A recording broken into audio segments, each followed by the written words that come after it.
मैं परेशानियों के बारे में कभी नहीं सोचती, बल्कि उन अच्छे पलों को याद करती हूँ जो अब भी बाकी हैं।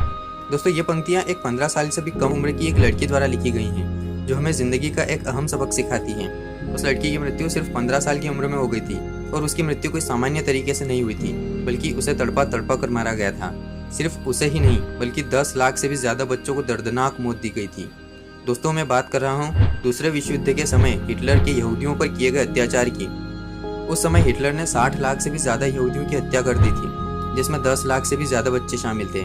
उनमें से एक थी एन फ्रैंक। एन फ्रैंक की डायरी से ही नाजियों के यहूदियों पर किए गए अत्याचारों की दर्दनाक कहानी पता चलती है, जो कि एन फ्रैंक की मृत्यु के बाद पब्लिश हुई थी। तो चलिए जानते हैं एन फ्रैंक और इनके द्वारा लिखी गई एक diary, the diary of a young girl के बारे में। दोस्तों, एन फ्रैंक का जन्म 12 जून 1929 को जर्मनी के फ्रैंकफर्ट में हुआ था।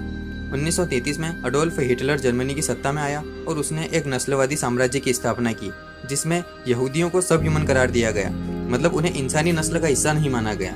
1939 में जर्मनी द्वारा विश्व युद्ध भड़काने के बाद हिटलर ने यहूदियों को जड़ से मिटाने के लिए एक ऑपरेशन होलोकॉस्ट चलाया। होलोकॉस्ट सारे यहूदी लोगों को जड़ से खत्म कर देने का सोचा समझा नरसंहार था।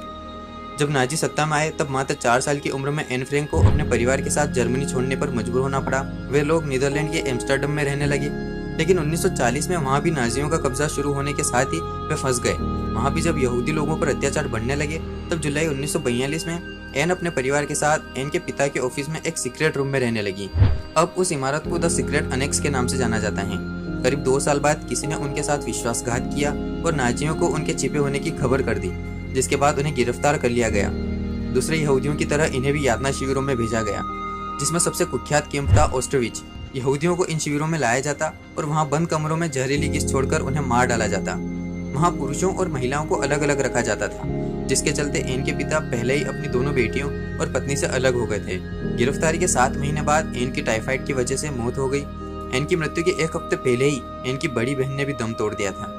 युद्ध खत्म होने के बाद एन के परिवार में सिर्फ एन के पिता ही जीवित बचे, जो बाद में एम्स्टर्डम लौट गए। उन्हें वहाँ एन की एक डायरी मिली, जिसे एन छुप छुप कर बिताई गई जिंदगी के दौरान लिखा करती थी। यह डायरी एन को उनके 13वें जन्मदिन पर उनके पिता ने गिफ्ट के रूप में दी थी, जिसमें एन ने 12 जून 1942 से 1 अगस्त 1944 के बीच का अपने जीवन का घटनाक्रम बयां किया था। इस डायरी का कम से कम 67 भाषाओं में अनुवाद हुआ और यह दुनिया की सबसे ज्यादा पढ़ी जाने वाली किताब बन गई। इस डायरी में द्वितीय विश्व युद्ध में जर्मनी के नीदरलैंड पर आधिपत्य के दौरान फ्रैंक के अनुभवों को लिखा गया है। काफी प्रयासों के बाद एन के पिता ने यह डायरी 1947 में प्रकाशित करवाई।